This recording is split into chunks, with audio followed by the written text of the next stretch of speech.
Okay, let's try one last thing. Now, I've already shown you a few things, and I admit I had a hand in them. I can take some credit for them. But this one comes down to you. In fact, not just you, it comes down to your imagination.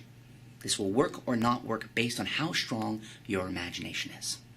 Now, along with the deck of cards, we're also going to use a blindfold. Now, don't worry. At first you can see it's a fancy, very fancy paper blindfold. I'm not going to blindfold you. I'm actually going to blindfold the pack. I'm going to ask you to reach over in a moment and lift off some of the cards in the deck. However, the key to this is that you cut as many cards as you want. You can lift off 3 cards, lift off half the pack. Make sure you really feel the pack, and make sure, want this as fair as possible, just lift off some cards, just a few inches, wherever you feel like it. Reach on over. Wherever you feel like it. You're sure, right there. Okay, I'm going to let you take a peek at the card you cut to. Take a look at it. Remember, keep it in mind. Okay, you cut to a card. I'll take the rest of the cards back. I'm going to cover the pack like this. Now, normally, if I were performing live for people, like a restaurant or a banquet, I would hand them the deck of cards at this point. You know, and really build the effect from there. But we'll do it here in studio just like this. I'll keep the deck in full view, though. You're thinking of a card. You cut wherever you want to do in the pack. You have one card in mind. I want you to forget that card. Yeah, that's right, that's right. Forget it. Instead, let's focus on the other cards. Let's start with the red cards. I want you to see them. The hearts, the diamonds. See them in your mind. See all that red, and now imagine that red getting softer, lighter. It goes from red to light red to pink, and then from pink to gone. Think of all those hearts and diamond cards. They used to have ink on them. Now they're blank in your mind. Now let's go to the clubs and spades. Again, all that black ink gets softer, fades. Black to gray, from gray to gone. Blank, gone. Let's work with the backs now. Think of all the red ink, all that red ink. Imagine the red ink again going from dark red to light red, from light red to pink, from pink to gone. Now I ask you to focus on every card but your card. I want you to see right there. Well, that's already promising. Right there. A blank. A blank. In fact, my guess is, and I trust you here, that yeah, as I thought you would, every single back of the card, they're all blank. Now let's take a moment to look at the faces. Oh yeah, look. Blank, blank, blank, blank. All blank. Every single card. Except for one card, which I'm pretty sure is the one card you had in mind. And what makes this such a strong closing effect, apart from the drama, apart from they can cut the pack anywhere they want, what makes it so strong is at this point I can hand out literally every single card in the pack, and they can be closely examined. Reputation-making magic is about images. It's one of the keys to really creating magic that people will hold on to in their brains for a long time. Images.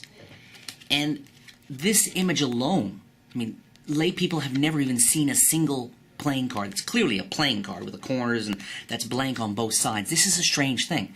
If they found this on the sidewalk and picked it up, they wouldn't know it was a playing card. But they would know that it seems strangely glossy, that like there's something a little odd about this.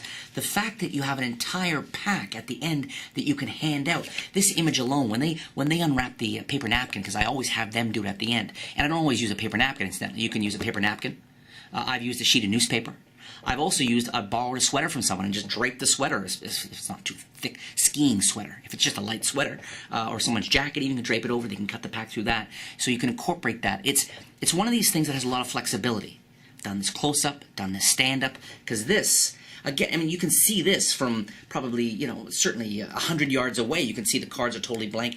And the gesture, the action of handing the cards to somebody reads and communicates to everybody in the space, no matter how many people are there, that the cards somehow are blank and now can be examined. Everything is copacetic. It's real. The magic, the mentalism, it's real. This is a combination of magic and mentalism, of course, because what happens is magical, but the whole thing happens in their brain. And I really focus on that. It's so much fun. As a closer, this is just like very hard to beat, because it takes all the focus from you and puts it on them, puts the onus on them. They do everything. And the core to this, the inspiration behind this whole effect, was this force. That there's a technique involved with this. Very old idea that not a lot of magicians know.